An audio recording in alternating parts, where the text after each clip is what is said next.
Neoclassical realism.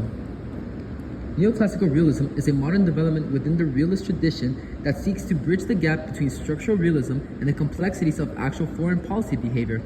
Its theoretical foundations stem from classical realists such as Thucydides, Machiavelli, and Hobbes, who emphasized the centrality of power, human ambition, and insecurity in international affairs.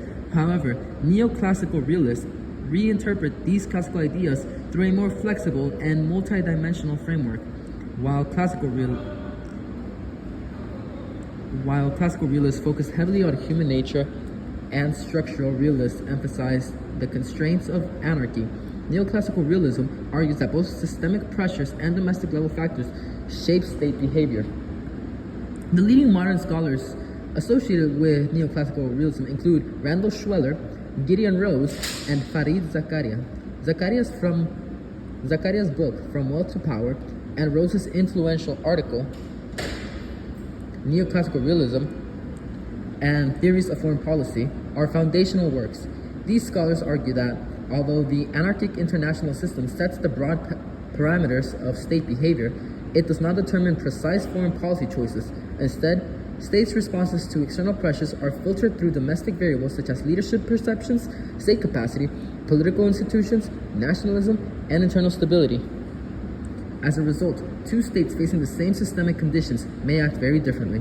Neoclassical realism rests on several core assumptions. First, anarchy is still the overarching structure of the international system. Second, states seek security, but their ability to pursue power or respond to threats depends on their internal political and material capabilities. Third, leaders' perceptions and misperceptions play a major role, meaning that foreign policy cannot be explained by systemic factors alone. Fourth, states are rational, but their rationality is constrained by domestic politics, bureaucratic competition, and imperfect information. This approach allows neoclassical realism to explain anomalies that structural realism struggles with, such as overexpansion, underbalancing, or inconsistent strategic decisions. Regarding human nature, neoclassical realism adopts a moderate view. It does not assume individuals are inherently aggressive, but suggests leaders operate under psychological and political pressures that shape their interpretations of the external environment. The primary actor remains the state, but unlike other realist theories, the state is not treated as a unitary, black box actor. Rather, its internal structure matters. Despite its strengths, neoclassical realism has notable weaknesses. Critics argue that by including so many domestic variables, the theory risks losing predictive power and becoming overly flexible. It can sometimes appear... Do not write that. The theory risks losing predictive power and becoming overly flexible,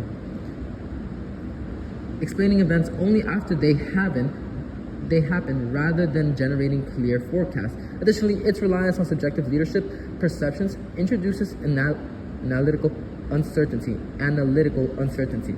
Even with these limitations, neoclassical realism remains influential because it offers a more comprehensive framework for understanding foreign policy, integrating both the pressures of the international system and the complexities of domestic politics.